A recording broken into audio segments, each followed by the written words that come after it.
Bismillah. Assalamualaikum warahmatullahi wabarakatuh.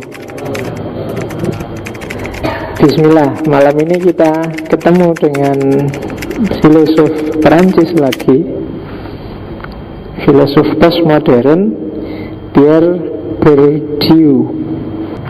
Filosof Perancis postmo yang sangat populer khususnya dalam kajian cultural studies. Meskipun dia fokus kajiannya selain filsafat sosial juga sosiologi kritis. Masterpiece-nya judulnya Distinction, A Social Critique of the Judgment of Taste. Ini ada yang bilang buku nomor 6 paling dahsyat di dunia sosiologi, dan buku nomor 10 paling dahsyat di dunia filsafat. Dia dipengaruhi oleh Wittgenstein, Maurice Merleau-Ponty, Edmund Husserl, Karl Marx, Max Weber, Émile Durkheim, dan Lévi-Strauss. Gurunya banyak sekali ya. Yang diomongkan oleh Pierre Bourdieu pada intinya adalah praksis sosial. Nah, katanya Bourdieu, praksis sosial itu dialektika antara internalisasi eksterior dan eksternalisasi interior. Wow, ini istilah-istilah yang menjelimet kayak gini koyok luar biasa, tapi kalau dijelaskan nanti ya sederhana.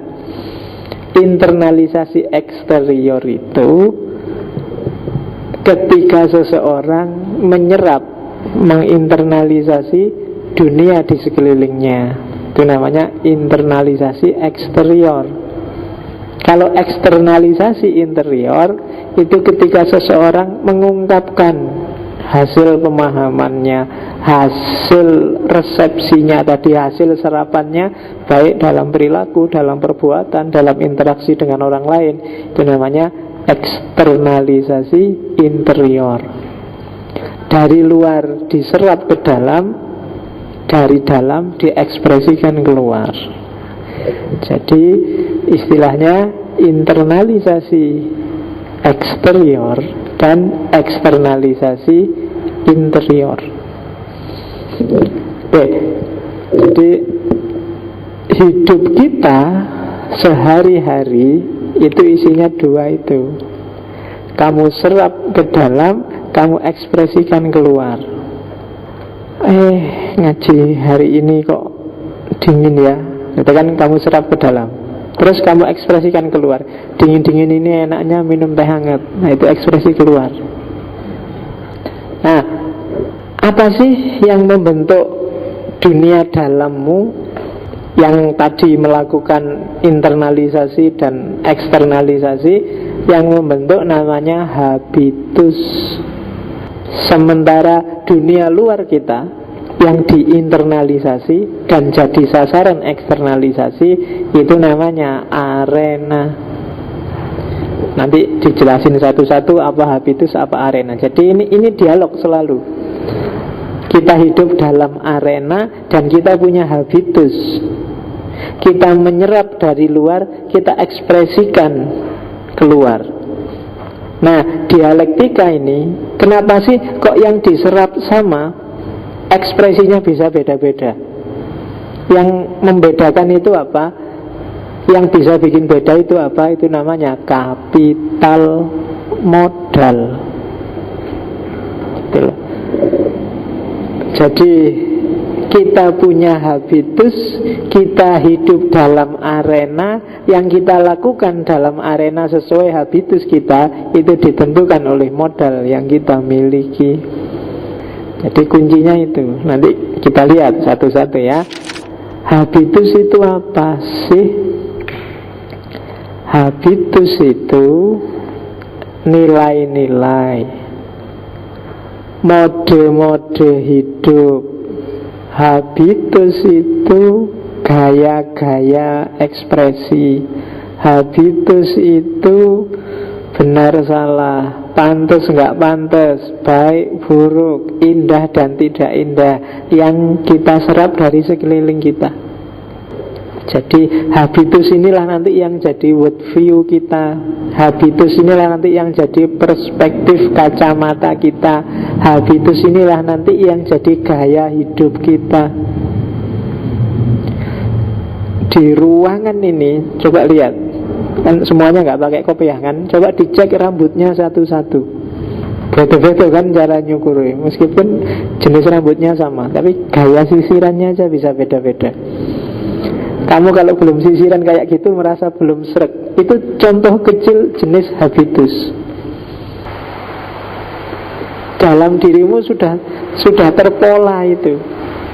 Makanya orang yang biasa jujur, habitusnya jujur, begitu dia tidak jujur, begitu dia bohong, gak enaknya kan luar biasa. Gak enak ya, masa bohong. Tapi begitu kamu bolak-balik bohong, lama-lama akan terpola dalam dirimu, terinternalisasi dalam dirimu habitus kebohongan. Kalau habitusnya sudah habitus bohong, kalau nggak bohong nggak enak. Ya kan, bohong jadi biasa aja pak, bohong. Yang lain juga bohong, nggak apa-apa. Ini habitus. Dunia sekelilingmu itulah yang membentuk kamu. Jadi pola hidup, pattern, world view. Dan ini sifatnya, habit itu sebenarnya main, ada di pikiran. Meskipun main yang nyetir fisik. Benar salah, baik buruk, pantas dan tidak pantas, itu kan pikiran sebenarnya. Tapi kan ini pikiran yang nyetir fisik. Itu pikiran yang nyetir fisik itu kan nanti kalau di filsafat namanya heksis. Jadi heksis sama habitus itu sebenarnya konsep yang sama. Kalau heksis dari Aristoteles dan kawan-kawan di era klasik. Kenapa sih susah sekali kamu dari ngerokok menjadi tidak ngerokok? Karena sudah jadi habitus. Untuk mengubah biar kamu nggak ngerokok itu perlu perjuangan berat. Karena habitus ini kayak jajan sudah dicetak, sudah ada cetakannya. Kayak mesin cetak sudah ada platnya itu loh. Itu kan mau nggak mau harus ganti plat. Oke. Nah, untuk membangun habitus ada faktor kedua yang dibutuhkan, yaitu modal, kapital. Jadi modal adalah hal-hal, sesuatu yang harus kita miliki untuk mencapai tujuan tertentu, untuk melahirkan kesempatan-kesempatan dalam hidup. Itu kita butuh modal. Jadi habitus, kapital. Kalau kapital tak bagi dulu, biar kesini dulu. Kapital itu kalau di Burdu ada 4. Ada modal itu, ada modal ekonomi, ada modal sosial, ada modal budaya, ada modal simbolik. Mulai sekarang kamu nabung ya modal ini. Cita-citamu apa? Kalau kamu tidak jelas cita-citamu, ya susah kamu membangun habitus. Terus modal apa yang harus kamu kumpulkan? Karena apa? Kamu tidak jelas besok mau masuk ke arena yang mana. Saya ingin jadi DPR pak, lah itu kan jelas. Ekonominya berarti ya kumpulin duit. Besok kalau pemilu kamu butuh modal banyak secara ekonomi. Secara sosial kamu butuh banyak relasi, banyak teman untuk biar kamu dicoblos. Secara budaya ya mungkin kamu perlu status, kamu perlu gelar, kamu perlu ijazah. Kadang-kadang butuh simbolik. Ya kamu cek audienmu. Misalnya saya butuh modal simbolik pak, karena ini masyarakat Jawa, ya saya harus pakai belangkon biar dianggap ngerti Jawa. Oh ini banyak santrinya Pak, yo saya harus pakai kopiah, pakai serban, terus dipoto sambil bawa tasbih misalnya. Itu modal simbolik. Kan di masyarakat itu simbol. Biar nggak dianggap kuper ya saya bawa HP terbaru Pak, mobil terbaru.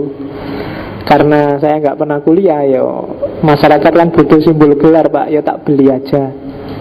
Ya kan enak, rancangannya jelas. Maka dengan ini saya siap masuk ke arena politik. Kan gitu.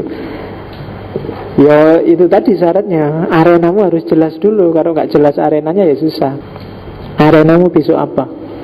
Arena pertanian, arena perikanan, arena dan seterusnya. Harus jelas. Ketika arena jelas, tinggal dicek habitusmu sesuai enggak. Kayak saya ini filsafat. Untung arenaku kampus. Begitu aku pulang kampung, enggak laku filsafatku. Jadi habitus dan kapitalku enggak ada gunanya kalau aku pulang kampung. Karena di kampung arenanya sudah beda. Ya kan? Aku ndak ada apa-apanya sama Pak Yaiku yang tiap hari dalile wal asri terus. Tapi dia di sana laku. Kenapa? Karena habitus dan kapitalnya pas sesuai masyarakat sana. Sementara begitu aku pulang kampung ning kono ya paling tolak-tolak. Ndak mungkin kan aku ning kampung terus ceramah tentang Edmund Husserl apa Hegel apa anu kan. Jadi arenanya ndak sesuai. Jadi dalam hidup ini, dalam dunia praksis sosial, sebenarnya isinya 3 itu: habitus, kapital, arena. Siapa yang habitusnya paling pas, kapitalnya paling banyak, dan arenanya paling sesuai, dialah yang menang di dunia sosial. Nah, cuma ini cumanya meskipun secara naluriah, secara alami kita butuh 3 itu, dalam prakteknya habitus, kapital, dan arena pada gilirannya akan melahirkan namanya dominasi simbolik. Jadi kayak tadi kan kamu bilang, habitus itu lahirnya dari persepsimu tentang mana baik, mana buruk, mana pantas, mana nggak pantas. Harusnya aku berperilaku begini, harusnya aku berperilaku begitu. Nah, lahirnya mana yang harus, mana yang boleh, mana yang tidak, ini kalau dalam cermatannya Bourdieu itu lewat satu proses namanya dominasi simbolik. Jadi kamu sebenarnya didominasi, ditindas secara simbolik. Meskipun kamu terima saja, entah kamu sadar apa enggak sadar. Kayak tadi loh, misalnya saya bilang bahwa meskipun ini masjid, pakai celana enggak apa-apa kok. Itu kan kamu enggak sadar bahwa kamu tak dominasi. Wah, harusnya nang masjid itu pakai sarung. Ada meskipunnya enggak apa-apa, itu kan seolah-olah ya wis lah kamu tak maklumilah wong ngaji filsafat. Itu kan dibalik itu ada ideologi bahwa harusnya nang masjid ki ya sarungan, ketonan, pakai jubah, pakai serban kan gitu. Nah, ini kan makna yang dipaksakan padamu dalam tanda petik lo ya, didominankan, dihegemonikan padamu.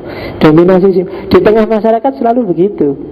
Selalu yang punya otoritas, punya kekuasaan, memaksakan simbol-simbol nilai dalam hidupmu. Jadi kamu ditindas secara simbolik. Kamu seneng sih, kamu suka dengan yang namanya sopan. Tapi sopan itu kayak gimana kan, kamu ikut lingkungan sekelilingmu. Itu yang disebut dominasi simbolik. Bahkan saya yakin 90% prinsip yang kamu ikuti hari ini, yang kamu jalankan hari ini dalam hidupmu, itu hasil dominasi simbolik. Nggak selalu jelek, tapi yang jelas berasal dari luar dirimu, hasil dari hegemoni dan dominasi dunia sosialmu, dunia eksternal kita. Dan kadang-kadang sifatnya tidak komunal loh, sangat individual. Kayak mungkin sampai yang kecil-kecil, model baju, merek sampo, itu kan dominasi simbolik. Meskipun yang mendominasimu mungkin TV, orang yang baik, orang yang buruk, orang yang disukai dan tidak disukai, itu dominasi simbolik. Dan ya itu tadi, kamu tidak bisa keluar.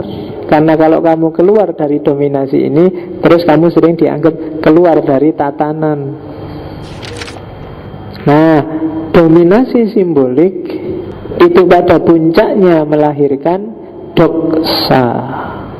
Bukan dosa loh ya, ada beda. Kalau dosa itu kan dosa. Kalau doksa itu, doksa adalah pandangan orang yang punya kuasa, pandangan ketua, pandangan pimpinan, pandangan orang yang punya otoritas, yang dianggap benar oleh seluruh masyarakatnya. Itu doksa.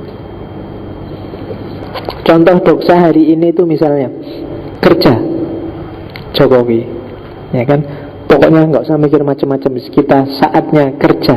Nah, itu kan nggak dipikir kritis. Opo iya sih kita ujuk-ujuk kerja? Saya sih mau Pak kerja, tapi kerja apa Pak? Saya tidak punya kerjaan kok disuruh kerja. Yang harus dilakukan apa? Kerja yang gimana? Apa ujuk-ujuk orang, mbok mikir aja Pak dulu, jangan kesusu kerja, mikir dulu aja Pak. Karena kalau kerja, kan itunya nggak dibahas, pokoknya kerja apik wis, bener. Karena orang harus kerja, kan itu namanya doksa. Ya kan, lebih cepat lebih baik. Lu apa nih yang lebih cepat lebih baik itu? Dalam hal apa, tentang apa yang lebih cepat lebih baik? Tapi bagi kita wis apik itu. Suara rakyat, suara apa iyo. Tapi kan itu nggak dibahas, dianggap ya wis memang itu yang bagus. Itu namanya doksa. Itu puncak dari dominasi simbolik. Kalau yang tadi dominasi itu kan nggak terlalu disadari. Kayak ini sudah sangat vulgar, sangat eksplisit, dan diyakini orang secara terang-terangan. Itu namanya doksa. Jadi ini biasanya dimanfaatkan oleh para penguasa untuk mempertahankan kekuasaannya. Di sekelilingmu, jargon-jargon yang kamu yakini, prinsip-prinsip besar yang kamu ikuti, itu biasanya modelnya adalah doksa. Oke. Nah, terus di masyarakat juga, hasil dari dominasi simbolik tadi biasanya ada dua hal. Yang pertama distinction, yang kedua resisten. Ini teori kelas. Ini yang tadi bukunya masterpiece-nya Bourdieu. Dari habitus, modal, dan arena akan melahirkan kelas sosial tertentu. Ada kelas tinggi, ada kelas rendah, dalam tanda petik. Nah, kelas tinggi biasanya membedakan dirinya dengan kelas rendah dengan distinction. Jadi distinction itu menunjukkan kelasnya dengan membedakan diri dari kelas yang lebih rendah. Misalnya HP harus merek terbaru. Masa anak gaul kok HP-nya jelek? Itu kan HP-mu itu adalah distinction, membedakanmu dari anak-anak lain yang cupu, yang rambutnya klimis, yang HP-nya Nokia sak botol itu besarnya, yang kayak gitu kan. Itu distinctionmu. Merek motor, kemudian pakaian, itu kan distinction. Caramu membedakan dari kelompok bawah. Kebalikannya, kelas bawah ketika dia ingin membedakan dengan kelas atas, itu tidak distinction, tapi pakai namanya resisten. Resisten itu ya perlawanan. Yang lain berlomba-lomba pakai motor terbaru, pakai mobil terbaru. Dia lebih suka pakai Vespa jelek, itu pun dikelawer-kelaweri dengan sampah-sampah. Itu kan ada yang motor kayak gitu. Nah, itu namanya resisten. Jadi orang-orang waduh saingan motor tiap tahun ganti, dia cukup dengan pitung yang lama itu, terus malah dikasih sampah-sampah. Kalau jalan kelonang-kelonang, nah itu namanya resisten. Oke, jadi ini strategi masyarakat untuk menegaskan statusnya di tengah arena kehidupannya.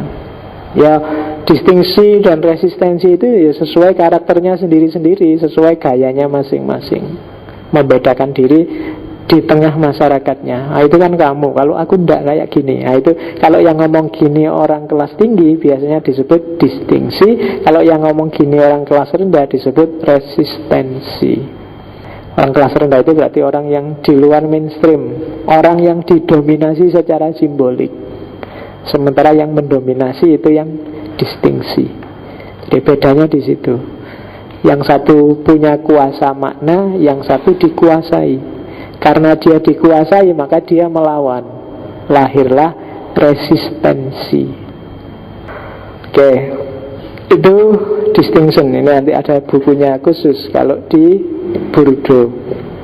Nah, distingsi, resistensi, dari situlah nanti terjadi perubahan sosial. Kalau nggak ada distingsi, nggak ada resistensi, ya kehidupan ini flat. Tapi kan ada orang yang melawan dan ada orang yang ingin membedakan diri, mengelitkan diri, mengkhususkan diri. Dari situ ada dinamika sosial. Lahir gesekan-gesekan, lahir pergantian-pergantian, lahir perubahan-perubahan di dalam satu arena. Porosnya teorinya Bourdieu itu ada pada tadi habitus, kapital, sama arena. Apapun yang ada dalam dirimu, kamu dibentuk oleh masyarakatmu, meskipun nanti pada akhirnya kamu juga membentuk masyarakat dengan eksternalisasimu. Oleh karena itu, menurut catatan saya, kontribusi besar dari Bourdieu adalah bahwa kebenaran itu sifatnya selalu relasional. Ini sebenarnya pinjem dari Weber. Jadi, tidak ada kebenaran subjektif murni, tidak ada kebenaran objektif murni. Kebenaran itu selalu sifatnya dialektis. Bahasa lainnya relasional. Ini kan keluar dari jebakan subjektivisme banyak tokoh-tokoh posmo atau objektivisme banyak tokoh-tokoh modern. Modern kan cenderung objektif. Karl Marx, Hegel, Immanuel Kant dan kawan-kawan itu kan objektif semua pikiran-pikirannya. Yang posmo kemarin beberapa sangat subjektif, kayak Derrida minggu lalu. Nah, biar Bourdieu pengen cari terobosan, ndak. Hidup ini ndak objektif saja, tidak subjektif saja, tapi dialektis kok. Jadi ada dialektika. Kita menyerap dari dunia sosial di sekeliling kita, dan hasil serapan ini akan kita ekspresikan sesuai versi kita. Itulah eksternalisasi. Jadi internalisasi eksternal dan eksternalisasi internal. Polanya ya kayak tadi, di arena tertentu dengan modal yang kita miliki sesuai dengan habitus yang ada pada diri kita. Dari situ lahir praksis sosial.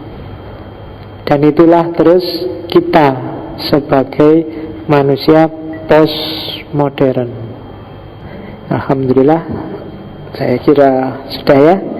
Wallahul muwaffiq, wallahu a'lam bishawab. Wassalamualaikum warahmatullahi wabarakatuh.